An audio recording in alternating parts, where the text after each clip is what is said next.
السلام عليكم ورحمة الله وبركاته. السلام عليكم ورحمة الله وبركاته. إن الحمد لله نحمده ونستعينه ونستغفره ونؤمن به ونتوكل عليه ونعوذ بالله من شرور أنفسنا ومن سيئات أعمالنا. من يهده الله فلا مضل له ومن يضلله فلا هادي له. ونشهد أن لا إله إلا الله وحده لا شريك له ونشهد أن محمدا عبده ورسوله. கண்ணியத்திற்குரிய எல்லாம் வல்ல அல்லாஹ்வின் நல்லடியார்களே, அன்பிற்கினிய சகோதரர்களே, அல்லாஹ் ரப்புல் ஆலமீனுடைய மாபெரும் கிருபையினால் நாம் தொடர்ச்சியாக ஒரு தலைப்பினை பார்த்து வருகிறோம். என்ன தலைப்பது? கியாமத் நாளின் அடையாளங்களை பற்றி பார்த்து வருகிறோம். இதுவரை நாம் மொத்தம் 3 தொடர்கள் பேசியுள்ளோம். முதலாவதாக இதுவரை நடந்து முடிந்த கியாமத்தின் சிறிய அடையாளங்கள், இரண்டாவது நாளாக நடக்க இருக்கும் சிறிய அடையாளங்கள், நேற்றைய தினம் 3வது தொடராக பெரிய அடையாளங்கள் 5 விஷயங்களை பற்றி நாம் பார்த்தோம். அது என்னென்ன விஷயங்கள் நேற்று பார்த்தது? சொல்ல முடியுமா யாராவது? இப்போ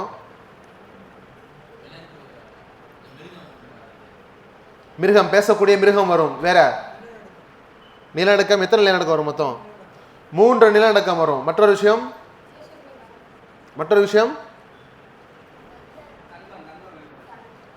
சூரியன் மேற்கு திசையில் உதிக்கும். இந்த 5 என்ன செஞ்சோம் நம்ம பார்த்தோம். அதன் தொடர்ச்சியாக இன்று 2 அடையாளங்களை பார்க்க இருக்கிறோம்.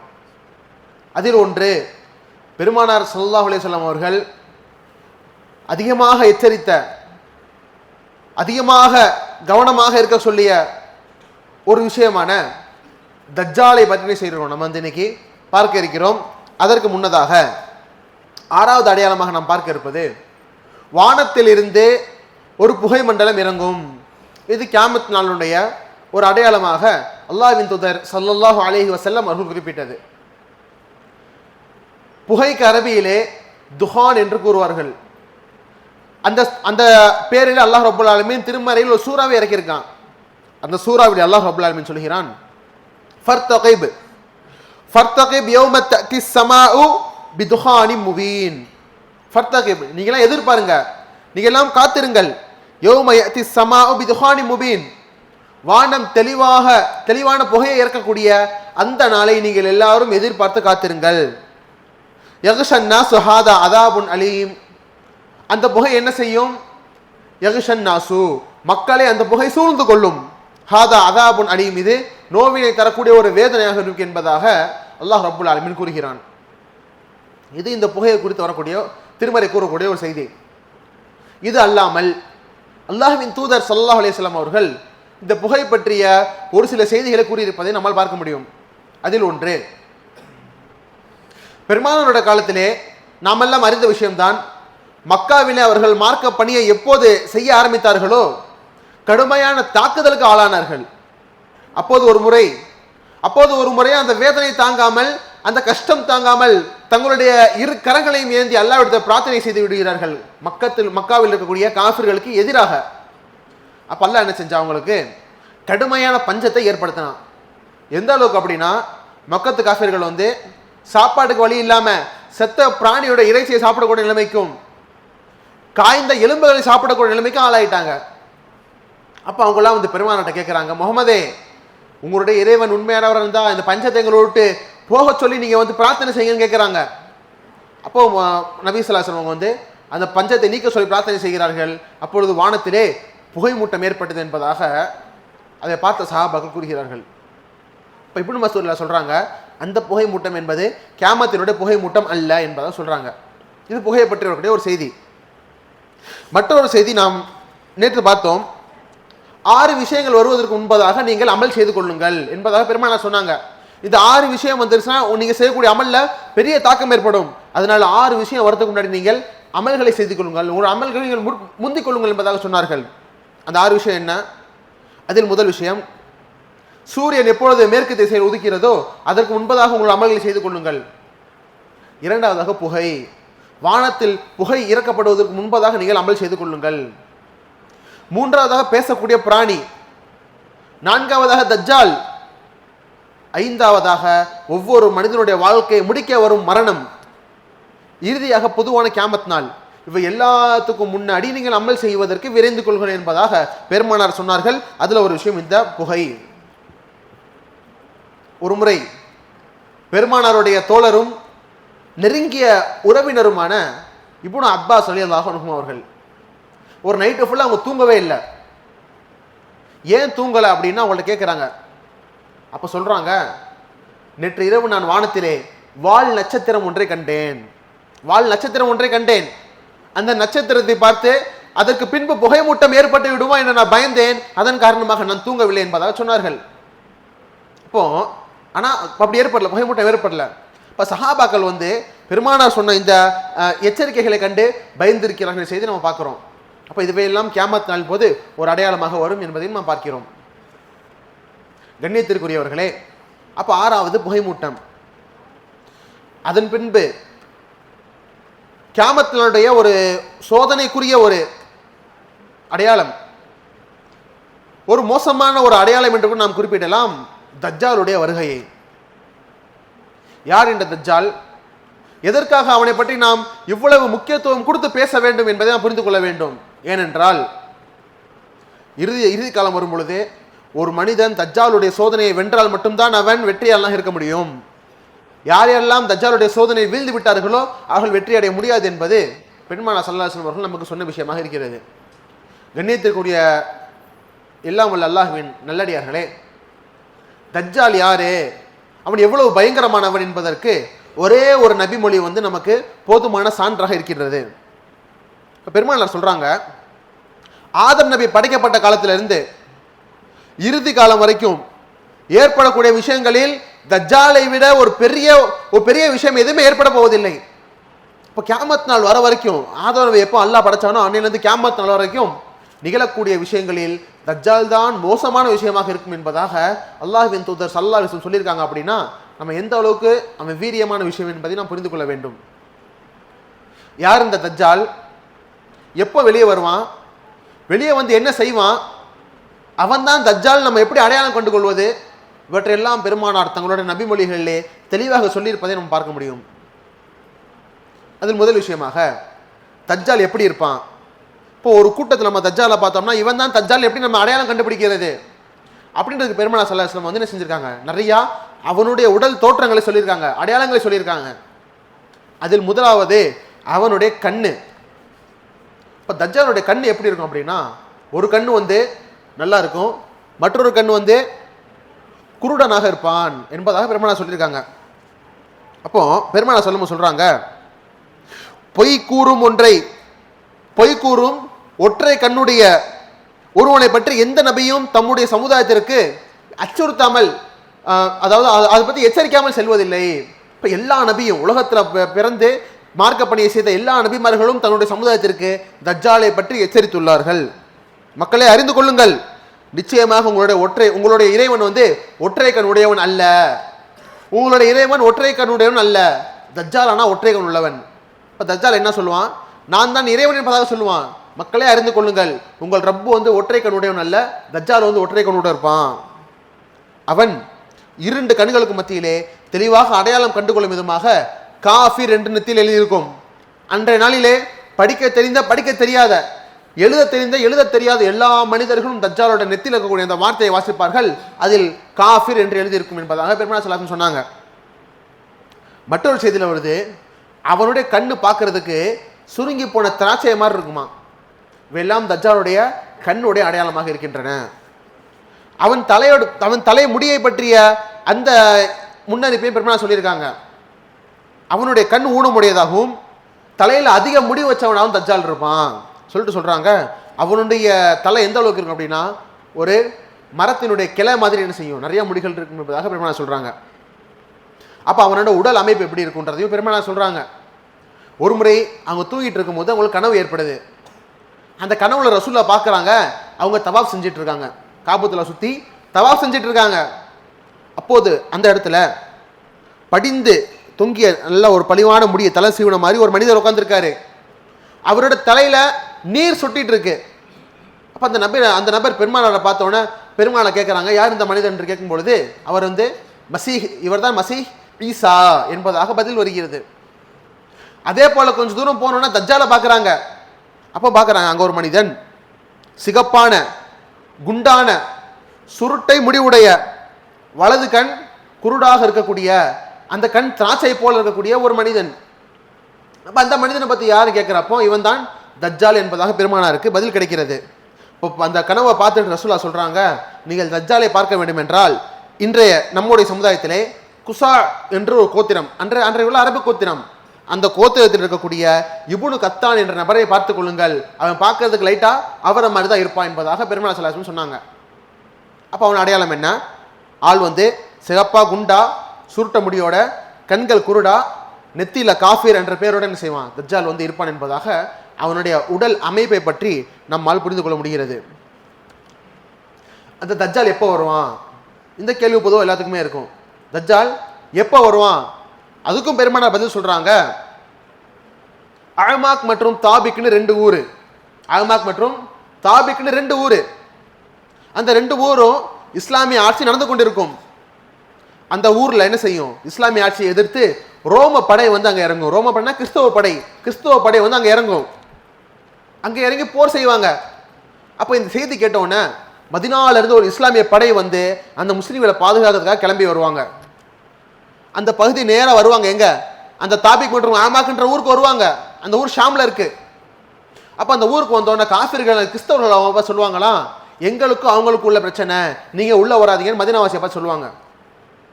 அப்ப அந்த மதீனாவாசி சொல்லுவாங்க, அவர்கள் எங்கள் சகோதரர்கள், எங்களுடைய சகோதரரை தனியா நாங்க பிரிச்சு உங்களோட சண்டை போட விட மாட்டோம்னு 2 பேர் சேர்ந்து அந்த கிறிஸ்தவர்களுக்கு எதிராக சண்டை போடுவாங்க. அந்த போர்ல அல்லாஹ் ரப்பல் ஆலமீன் முஸ்லிம்களுக்கு வெற்றியை கொடுப்பான். வெற்றி பெற்ற அதே வேகத்தில் கான்ஸ்டான்டினோபிள் அப்படின்ற ஊரை வெற்றி கொள்வாங்க. அவங்க அந்த ஊரை வெற்றி கொண்டோடனே ஜெய்தூன் மரங்கள்ல தங்களோட வாள் என்ன செய்வாங்க? கட்டி தொங்க போட்டுட்டு ஓய்வு எடுப்பதுக்காக படுத்திருப்பாங்க.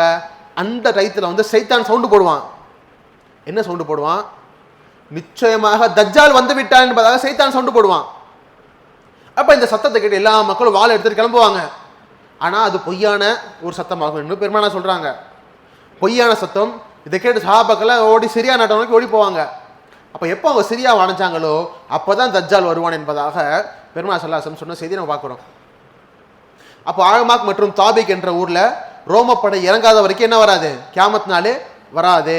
இப்போ எப்போ ரோமப்படை அதில் முஸ்லீம்கள் சண்டை போட்டு அவங்க வெற்றி கிடைக்குதோ அப்போ நம்ம தஜ்ஜால் என்ன செய்யலாம்? எதிர்பார்க்கலாம் என்ற செய்தி நமக்கு கிடைக்கிறது. அதே போல தஜ்ஜாலுடைய பேச்சு எப்போ குறையப்படுதோ, தஜ்ஜாலை பற்றி நினைவூட்டி அந்த அந்த அச்சுறுத்தம், அந்த எச்சரிக்கைகள்லாம் எப்போ குறையுதோ அப்போ தஜ்ஜால் வந்துடுவான். இன்னைக்கு அல்லாஹ்வோட கிருபையால நம்ம அவனை பற்றி எச்சரிக்கிறோம். இந்த இடத்துல அவனை பற்றி பேசுகிறோம், அவனோட சோதனை பாதுகாப்பு தேடுறோம். இப்போ இப்படிப்பட்ட நிலைமையில வரமாட்டான். எப்போ வரும் அப்படின்னா அவனுடைய அந்த பேச்சுகள் நினைவுகூறுகள் எப்போ குறைக்கப்படுதோ அப்போதான் தஜ்ஜால் வருவான் என்பதாக ஒரு செய்தி கிடைக்கிறது நமக்கு. அதே போல இந்த உலகத்துக்கு தஜ்ஜால் வந்துட்டான். இப்போ இந்த உலகத்துக்கு தஜ்ஜால் வந்தவன அவனுடைய செய்யக்கூடிய செயல்கள் என்ன, அவன் இந்த உலகத்தில் செய்யக்கூடிய ஃபித்னாக்கள் என்ன, அவனுக்கு அல்லாஹ் கொடுத்திருக்கக்கூடிய அந்த அற்புதங்கள் என்ன அப்படின்றத பற்றி நம்ம தெரிஞ்சுக்கணும். அப்பதான் அவற்றிலிருந்து நாம் எச்சரிக்கை இருந்து கொள்ள வேண்டும். முதலாவதாக பெருமானார் சொல்றாங்க, நிச்சயமாக தஜ்ஜால்கிட்ட கையில நெருப்பும் இருக்கும் தண்ணீரும் இருக்கும். தஜ்ஜால் கையில தண்ணீரும் இருக்கும் நெருப்பும் இருக்கும். அவன் கையில எதை தண்ணியா வச்சிருக்கானோ அதுதான் நெருப்பு, அவன் கையில எது நெருப்பு வச்சிருக்கானோ அதுதான் தண்ணீர் என்பதாக பெருமானார் சொன்னாங்க. சொல்லிட்டு அடுத்து சொல்றாங்க, தஜ்ஜால் உலகத்தில் மழை பெய்ய வைப்பான். தஜ்ஜால் அல்லாஹ் கொடுத்துருக்க அந்த ஒரு சக்தியை வச்சா மழை பெய்ய வைப்பான். ஆனா அந்த இடத்துல புற்பூண்டுகள் முளைக்காது, செடிகள்லாம் அந்த இடத்துல முளைக்காது. அதே மாதிரி உயிரோடு இருக்கக்கூடிய ஒரு மனுஷன் என்ன செய்வான்? மௌத்தாக்குவான். மௌத்தாக்குன அதே மனுஷனை உயிர்ப்பிப்பான். அந்த விஷயத்தை செய்யறான்ல, அது அப்ப மட்டும் தான் செய்ய முடியும், அதுக்கடுத்து அவனால அந்த செயலை செய்ய முடியாது. அதே போல தஜ்ஜால் கிட்ட கையில சொர்க்கம் இருக்கும், அவன் கையில நரகம் வச்சிருப்பான், அவன் கையில நதி வச்சிருப்பான், நீர் வச்சிருப்பான், மழை அளவுக்கு ரொட்டி அவன் கிட்ட இருக்கும். இதெல்லாம் சொல்லிட்டு பெருமானார் சொல்றாங்க, அவன் நரகம்னு காட்டி எதை காட்டுறானோ அது சொர்க்கமாகவும், அவன் சொர்க்கன் எதை காட்டுறானோ அது நரகமாகவும் இருக்கும் என்பதாக பெருமாள் ஸல்லல்லாஹு அலைஹி வஸல்லம் வந்து அவனுடைய தீங்கை விட்டு நம்ம எச்சரிக்கிறாங்க. அதே போல் அவன் பிறவி குருடரு, பிறந்ததுலேருந்து ஒரு மனுஷனுக்கு கண்ணே தெரியல, அப்படிப்பட்ட மனுஷனுக்கு பார்வை வர வைப்பான் தஜ்ஜால்.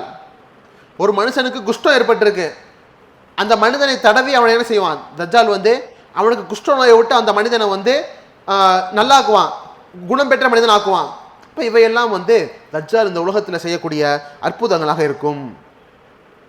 அப்படிப்பட்ட நிலைமை நீங்கள் பார்த்தால் தஜ்ஜால் உங்களை வற்புறுத்தினால் நீங்கள் அவன் எதை நரகம்னு காட்டுறானோ அதுக்குள்ள நுழைங்க, நிச்சயமாக சொர்க்கமாக இருக்கும். தஜ்ஜால் எதை சொர்க்கம் என்று காட்டுகிறானோ அதற்குள் நீங்கள் நுழையாதீங்க, ஏன்னா அது நரகமாக இருக்கும் என்பதாக ரசூலுல்லாஹி ஸல்லல்லாஹு அலைஹி வஸல்லம் வந்து நம்முடைய உம்மத்தினருக்கு எச்சரிக்கை செய்துள்ளார்கள். இப்போ உலகத்தில் வந்து இந்த மாதிரிலாம் ஃபித்னா பண்ணுவான் தஜ்ஜால்.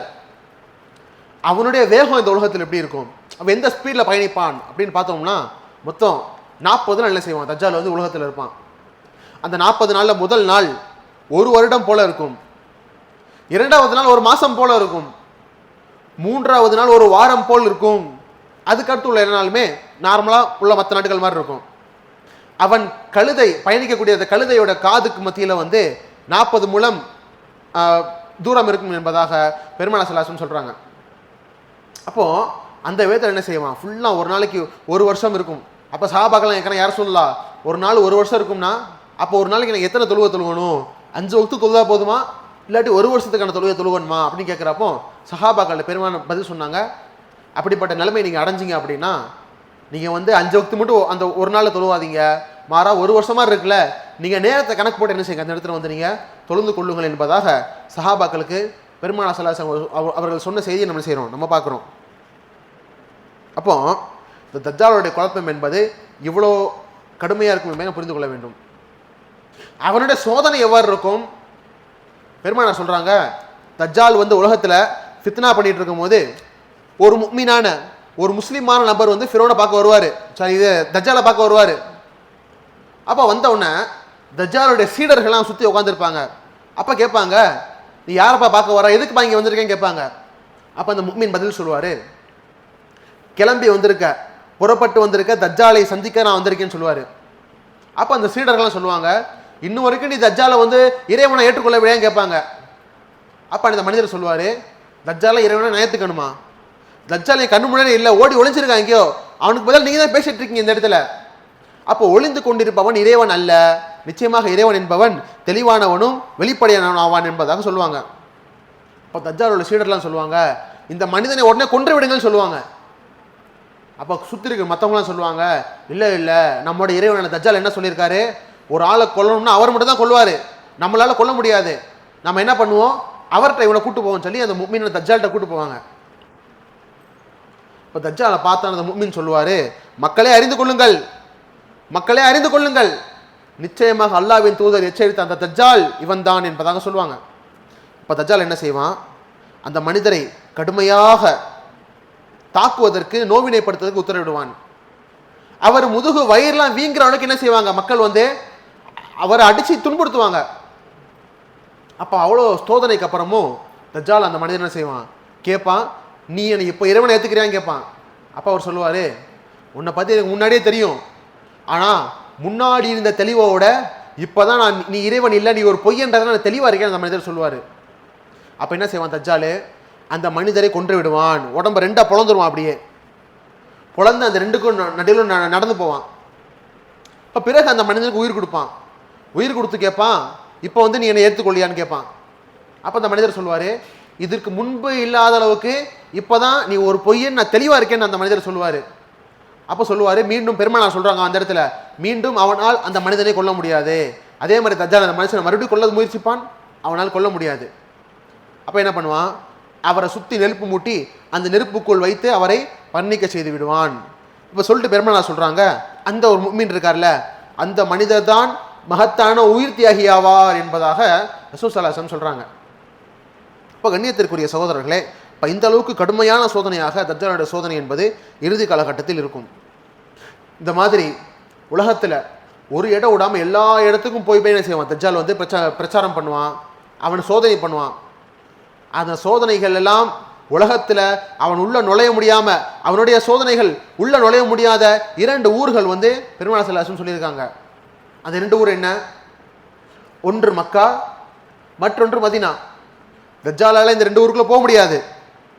அப்போ புகாரி முஸ்லீம்ல வரக்கூடிய ஒரு செய்தி, இப்போ மதீனாவுடைய நுழைவாயில்களில் வந்து ரசூலுல்லாஹ் சொல்றாங்க, மதீனாவுக்கு வாசல்கள் இருக்கு, அந்த வாசல்ல மலக்குகள் இருப்பாங்க. எப்பயுமே மலக்குகள் மதீனாவோட வாசல்ல இருக்கிறதுனால 2 விஷயங்கள் மதீனாக்குள்ள நுழைய முடியாது. அந்த 2 விஷயம் என்ன? முதல் விஷயம் தஜ்ஜாலு, 2வது விஷயம் பிளேக் நோய். இது 2மே மதீனாக்குள்ள நுழையாது.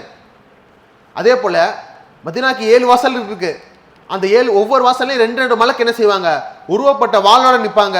தஜ்ஜாலால் மதீனாக்குள் நுழைய முடியாது என்பதாக ரசூலுல்லாஹி ஸல்லல்லாஹு அலைஹி வஸல்லம் சொன்ன செய்தி என்ன செய்றோம் நம்ம வந்து பார்க்குறோம். அப்போ உலகத்தில் என்ன செய்வாங்க? எல்லா மக்களும் தஜ்ஜாலோட சோதனையிலிருந்து விரண்டு ஓடுவாங்க. இப்போ மலைகளில் போய் ஒதுங்குவாங்க. இப்போ பெருமானார் சொல்றாங்க, மதீனா என்ற அந்த ஊர் வந்து 3 முறை குலுங்கும். இப்போ 3 முறை குலுங்கின உடனே அந்த ஊர்ல இருந்து எல்லா காஃபிரும் முனாஃபிக்கும் ஊரை விட்டு வெளியேற்றப்பட்டு விடுவார்கள். அப்போ அந்த மதீனா வந்து என்ன செய்யும்? 3 முறை குலுங்கினதுல காஃபிர்களையும் முனாஃபிக்களையும் வெளியேற்றிடும். இப்போ அவங்க எல்லாம் தஜ்ஜால்கிட்ட போய் சேர்ந்துக்குவாங்க. அப்போ அந்த நேரத்தில் மதீனா அப்படின்ற ஊர்ல வந்து முஃமின்கள் மட்டும் தஞ்சம் போகக்கூடிய ஒரு இடமாக மதீனா இருக்கும். இப்போ இவையெல்லாம் தஜ்ஜாலுடைய சோதனைகள். இப்போ தஜ்ஜாலை யாரு பின்பற்றுவா அப்படின்ற விஷயத்தை ரசூலுல்லாஹ் தெளிவாக சொல்றாங்க.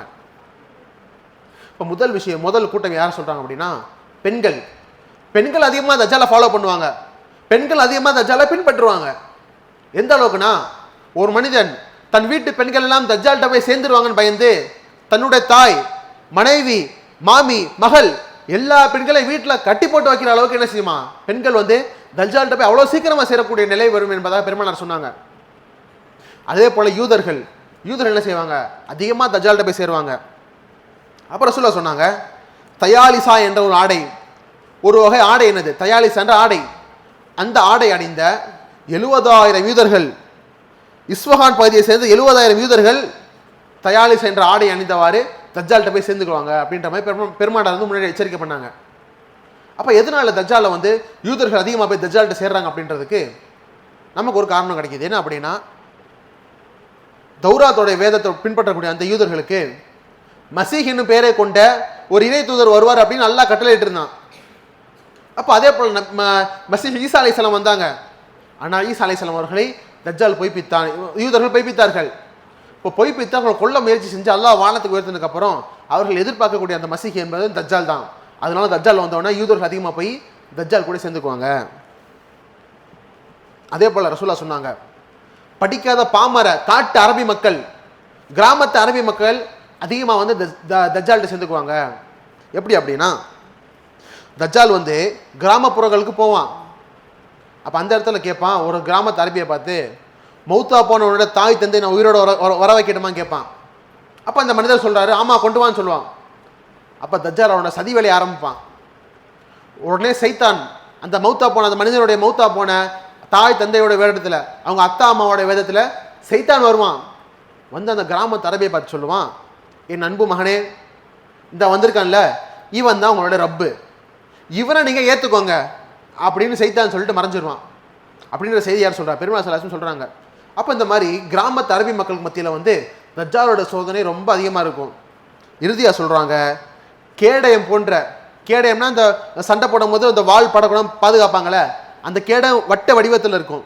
இப்போ பெருமாள் சொல்கிறாங்க, கேடயம் போன்ற வட்ட வடிவத்தில் முகங்களை கொண்ட மனிதர்கள் செய்வாங்க அதிகமாக வந்து தஜ்ஜாலை பின்பற்றுவார்கள் என்ற செய்தி யார் சொல்கிறா? பெருமாள் ஸல்லல்லாஹு அலைஹி வஸல்லம் சொல்கிறா, நம்ம பார்க்குறோம். இப்போ கண்ணியத்திற்குரியவர்களே, பெண்கள் அதிகமாக தஜ்ஜாலை ஃபாலோ பண்ணுவாங்க. யூதர்கள் தஜ்ஜால் கூட சேர்ந்துக்குவாங்க சீக்கிரமா. கிராமத்து அரபிகள் மத்தியில் தஜ்ஜாலோட சோதனை அதிகமாக இருக்கும். இப்போ கிழக்கு பகுதியிலிருந்து வட்டமான கேடயம் போன்ற முகத்தை கொண்ட மக்கள் தஜ்ஜால்கிட்ட அதிகமாக சேர்ந்து கொள்வார்கள் என்ற செய்தியை பார்க்குறோம். இப்போ இறுதியாக ஒரே ஒரு செய்தியை சொல்லிவிட்டு இந்த உரையை நான் நிறைவு செய்து கொள்கிறேன். இப்போ தஜ்ஜால் இருக்கானா? இன்னைக்கு உலகத்தில் இருக்கானா? இப்போ மறுமை நாள் அப்போ தான் திடீர்னு கிளம்பி வருவானா? இந்த மாதிரி ஒரு சந்தேகம் வந்து பொதுவாக எல்லாத்துக்குமே இருக்கும். இப்போ இதை தெளிவுபடுத்துகிற விதமாக பெருமானார் ஸல்லல்லாஹு அலைஹி வஸல்லம் அவருடைய ஒரு நபிமொழி என்ன அப்படின்னா, ஒரு மனிதர் மதீனாவில் இருக்கும்போது ரசூலுல்லாஹ் சந்திக்கிறார். சந்தித்து சொல்கிறாரு, யார சொல்லலாம், இந்த மாதிரி ஒரு நிகழ்வு சொல்கிறாரு. அந்த நிகழ்வு என்ன செய்றாங்க, ரசூலுல்லாஹ் வந்து என் தோழர்கள் அனைவருக்கும் நீங்க அறிவிங்க அப்படின்னு சொல்லி அந்த மனிதரை கூப்பிட்டு வராரு. அப்போ நபித்துல்லா அறிவிக்கிறாங்க, நாங்கள்லாம் மதினா பள்ளிவாசல்ல தொழுதுட்டு உட்காந்துருக்கோம், அப்பதான் சலாம் வாங்குறோம், பேசிட்டு இருக்கோம் எங்களுக்குள்ள. அப்போ ஒரு நபர் வந்து பெருமானாரை சந்திச்சாரு. அவர் வந்து தமீமுத்தாரி அவரோட பேரு. அவர் கிறிஸ்தவராக இருந்து அப்பதான் முஸ்லீமா இருக்காரு. அப்போ ரசூலுல்லாஹ் வந்து சொல்லுங்க அப்படின்னு சொன்னோன்னா அவர் என்ன செய்யறாரு, தொடர்ச்சியா வந்து அவர் பார்த்த ஒரு நிகழ்வு சொல்றாரு. என்ன நிகழ்வு அப்படின்னா, அவர் சொல்றாரு, லக்கும் ஜுஹாம். லக்கும்ன்றது ஒரு அரபி குலம், ஜுஹாம் என்பது குலம். இந்த கோத்திரத்தை சேர்ந்த 30 பேர் என்ன செஞ்சோம், நாங்கள் வந்து ஒரு கப்பலில் பயணம் பண்ணோம், ஒரு கப்பலில் பயணம் செய்தோம். இப்போ திடீர்னு கப்பலில் காற்றடிக்க ஆரம்பிச்சிருச்சு. இப்போ கடலில் காற்று அடித்தோன்னா அந்த கப்பல் வந்து போகிற வழி தெரியாமல் அப்படியே அலமோதி கிட்டத்தட்ட ஒரு மாதம் என்ன செய்யுது, கரை ஒதுங்காமல் அப்படியே சுற்றி கடல்லே அலமோதிட்டு இருக்கு. அப்போ போய் என்ன செய்யுது, ஒரு தீவில் ஒதுங்கி அந்த தீவில் வந்து மனிதர்கள் இறங்குறாங்க. அப்போ இறங்கின உடனே அந்த இடத்துல ஒரு மிருகம் வந்து அவங்களை சந்திக்குது. அந்த மிருகத்தை பார்த்து அந்த கூட்டத்தில் உள்ளவங்க சொல்கிறாங்க, உனக்கு என்ன கேடு அப்படி சொல்லிட்டு சொல்கிறாங்க. அதோட தலை எது வால் எதுன்னு தெரியாத அளவுக்கு அந்த மிருகத்தோட உடம்புல நிறையா முடி இருந்துச்சுன்னு சொல்கிறாங்க. அப்போ அந்த மிருகத்தை பார்த்து கேட்டோன்னே, நீ உனக்கு என்ன கேடு, எதுக்கு இங்கே சந்திக்கிறேன்னு கேட்குறப்போ அந்த மிருகம் சொல்லுது, என் பேர் ஜஸ்ஸாசா, என் பேர் ஜஸ்ஸாசா, சீக்கிரமாக உள்ளே போங்க, உங்களுக்காக ஒரு மனுஷன் காத்துட்டு இருக்கான், உங்களை சந்திக்க வேண்டும் என ஒரு மனிதன் ரொம்ப ஆர்வத்தில் இருக்கான்னு சொல்லுது. அப்போ அதை கேட்டு அந்த கூட்டம் என்ன செய்கிறாங்க, பயண கூட்டம் உடனே அந்த அந்த மிருகம் கை காட்டிய அந்த இடத்துக்கு போகிறாங்க. அந்த இடத்துக்கு போய் நுழைஞ்ச உடனே அந்த மனிதர்கள் எல்லாம் சொல்கிறாங்க, இந்த மாதிரி ஒரு பிரம்மாண்டமான படைப்பை நாங்கள் எங்கேயுமே பார்த்ததில்லை, அந்த மாதிரி ஒரு மனுஷன் என்ன செஞ்சிருந்தான், உள்ளே இருக்கான், அவனுடைய கரண்டை காலும் முழங்காலும் சங்கிலியால் கட்டப்பட்டிருந்துச்சு. அப்போ அந்த மனிதனை கேட்டாங்க, உனக்கு என்ன நேர்ந்தது, உனக்கே எப்படி ஒரு நிலம் கேட்டோம். அப்போ அந்த மனிதன் சொன்னான், என் நிலையை கேட்குற அளவுக்கு தைரியம் வந்துடுச்சு அவங்களுக்கு அப்படின்னு சொல்லிட்டு, என் நிலையை பற்றி சொல்கிறேன், முதல்ல உங்களை பற்றி சொல்லுங்கன்னு சொன்ன உடனே அந்த கூட்டத்தில் உள்ளவங்கலாம் அவங்கள போய் சொல்ல ஆரம்பிக்கிறாங்க. அப்போது அவங்க சொல்கிறாங்க, இந்த மாதிரி கடல் பயணிகள் நாங்கள் சுற்றின கடல் இருக்கும் போது அங்கே வந்து காற்றுல அலமோதி இந்த மாதிரி தீவுல இறங்கணும், வாசலில் ஜஸ்ஸாசன்ற மிருகத்தை பார்த்தோம், அது முடி நிறையா இருந்தனால பேசுகிறனால நாங்கள் அது செய்தான் கூட நினச்சோன்றாலும் சொல்கிறாங்க. இப்போ சொல்லிட்டு சொன்னாங்க, இந்த மாதிரி உன்னை பார்க்க சொல்லிச்சு அப்படின்ற மாதிரி சொல்கிறாங்க அவங்க. இப்போ சொன்ன உடனே அந்த மனிதன் பேச ஆரம்பிக்கிறான், பைசான் என்னும் இடத்துல பேர்ச்சம்பழம் மரங்கள் நிறையா இருக்குது, அந்த பகுதி நல்ல விளைச்சதா, நல்லா விளையுதா, செழிப்பாரான்னு கேட்குறான். அப்போ சொல்கிறாங்க, ஆமாம் நல்ல செழிப்பாக தான் இருக்குது. அப்போ அந்த மனிதன் சொல்கிறான், அந்த பகுதி சீக்கிரமாக வறண்டு போயிடும், இன்னுமே சீக்கிரமாக விளைச்சல் தராமல் போயிடும் சொல்கிறான். சொல்லிட்டு சொல்கிறான், தபுரியான ஒரு பெரிய ஏரி இருக்குது, அந்த ஏரியில் தண்ணி இருக்கான்னு கேட்குறான். அப்போ அந்த பயணக்கூட்டம் சொல்கிறாங்க, ஆமாம் நிறையா தண்ணி இருக்குன்னு. அப்போ அந்த மனிதன் சொல்கிறான், அதெல்லாம் சீக்கிரத்திலே வற்றி போயிடும் சொல்கிறான். மூணாவதாக கேட்குறான் அவன், சுகர் என்னும் ஒரு தண்ணியில் ஊற்று இருக்குது, அந்த நீர் ஊற்றுலேருந்து மக்கள் விவசாயம் பண்ணுறாங்களான்னு கேட்குறான். அப்போ அந்த பயணக்கூட்டம் சொல்கிறாங்க, ஆமாம் அங்கே தண்ணி வருது, தண்ணியில் வந்து மக்கள்லாம் விவசாயம் பண்ணுறாங்க. அப்போ இறுதி அவன் சொல்கிறான், தன்னை இறுதி நபி என்று சொல்லி உம்மி சமுதாயத்திலேருந்து நபி வருவாரே, அவர் வந்துட்டாரான்னு கேட்குறான். அப்போ மனிதர் சொல்கிறாங்க, ஆமாம் அவர் மக்கால பிறந்து இப்போ மதினால இருக்காருன்னு சொல்கிறாங்க. அப்போ அவர் சொல்கிறான், அவர் தான் உண்மையான தூதர், அவரை பின்பற்றுறது தான் உங்களுக்கு சிறந்தது அப்படின்னு மனிதன் சொல்கிறான். சொல்லிட்டு சொல்கிறான், அவருக்கும் அரபிகளுக்கு மத்தியில் போர் நடந்துச்சான்னு கேட்குறான். அப்போ அந்த பயணக்கூட்டம் சொல்கிறாங்க, அவங்களுக்கும் சுற்றி இருக்க எல்லா பகுதியும் அவர் வந்து கொஞ்சம் கொஞ்சமாக வெற்றி பெற்றுக்கிட்டே வரான்னு சொல்கிறாங்க. அப்போ அந்த மனிதர் சொல்கிறான், இதெல்லாம் நடந்துச்சுன்னா நான் வெளியே வர நேரம் ரொம்ப சீக்கிரத்தில் இருக்குன்னு சொல்லிட்டு சொல்கிறான், நான் தான் இப்போ என்னை பற்றி சொல்கிறேன் அப்படின்னு சொல்லிட்டு அந்த மனிதன் பேச ஆரம்பிக்கிறான். அவனை பற்றி சொல்கிறான், நான் தான் தஜ்ஜால், என் பேர் தான் தஜ்ஜால். இப்போ சொல்லிட்டு சொல்கிறான், இந்த மாதிரி ஒரு நிலை வரும்போது நான் சொன்னேன் முன்னாடி நதி வற்றி போகும், அதே மாதிரி ஒரு சில அடையாளங்கள்லாம் சொன்னேனே, அதெல்லாம் நிகழ்ந்த உடனே நான் வெளிப்படுவேன், நான் வெளிப்பட்டேன்னா 40 நாளுக்கு அந்த ஊரில் வந்து பயணிப்பேன். அப்போது நான் அந்த தொடர்ச்சி அந்த மனுஷன் சொல்லிட்டே வரான், நான் போகாத எந்த ஊருமே இருக்காது, எல்லா ஊருக்கும் நான் போகிறேன்னு சொல்லுவான். இப்போ சொல்லிட்டு சொல்லுவான், ஒரே ஒரு ஊருக்குள்ள பகுதிக்குள்ளே மட்டும் என்னால் நுழைய முடியாது, அது மதினா. மதினாவோட ஒவ்வொரு வாசல்லையும் மலக்குமார்கள் உருவிய வாளுடன் என்ன செய்வாங்க, தடுத்து கொண்டே வருவார்கள் என்பதாக அந்த மனிதன் அந்த கப்பல் பயணிகள்கிட்ட பேசி அந்த விஷயத்தை என்ன செய்கிறாங்க, பெருமானார் பார்த்து அந்த நபர் சொல்கிறாரு. அப்போ பெருமானார் வந்து அந்த தோழர்கிட்ட இந்த விஷயத்தை சொல்லி முடிக்கிறப்ப சொல்கிறாங்க, நான் இதை பற்றி உங்களுக்கு முன்னாடியே சொல்லியிருக்கேன், இவரும் அதை தான் சொல்கிறாரு அப்படின்னு சொல்லி அந்த விஷயத்தை உண்மைப்படுத்தினாலும் பெருமானார் ஸல்லல்லாஹு அலைஹி வஸல்லம் அவர்கள். அப்போ சொல்லிட்டு சொன்னாங்க, திருப்பி பெருமானார் வந்து அந்த மனிதன் அடைபட்டிருக்கக்கூடிய அந்த மனிதன் ஷாம் தேச கடற்பகுதியில் இருக்கிறான் என்பதாக இறுதியாக என்ன செய்கிறாங்க சொல்லி முடிக்கிறாங்க. அப்போ இந்த செய்தியில் நம்ம பார்க்குறோம், இப்போ தஜ்ஜால் என்பவன் பிறந்து உயிரோடு வாழ்ந்துட்டு இருக்கான். இன்றைக்கும் அல்லாஹ்வுடைய கட்டளை எப்போ வருதோ அப்போ அந்த மனிதன் வெளியே வருவான். அவன் வெளியே வந்து என்னென்னலாம் செய்வான், அவன் எப்படி மௌத்தா போவான், அவனை யார் கொல்லுவா என்ற விஷயங்கள் எல்லாம் இன்ஷா அல்லாஹ் நாம் வரக்கூடிய நாட்களில் பார்ப்போம். வல்ல ரப்புல் ஆலமீன் எல்லா மக்களையும் தஜ்ஜாலுடைய சோதனையிலிருந்து பாதுகாப்பானாக. இப்போ தஜ்ஜாலுடைய சோதனையில் நாம் விழுந்து விடாமல் அதிலிருந்து பாதுகாப்பு பெறும் மக்களாக அல்லாஹ் ரப்புல் ஆலமீன் நம் அனைவரையும் ஆக்கி அருள் புரிவானாக என்ற பிரார்த்தனையுடன் நான் நிறைவு செய்கிறேன். வாஹிர் தாவான் அல்ஹம்துலில்லாஹி ரபில் ஆலமீன். அஸ்ஸலாமு அலைக்கும் வரஹ்மத்துல்லாஹி வபரகாத்துஹு.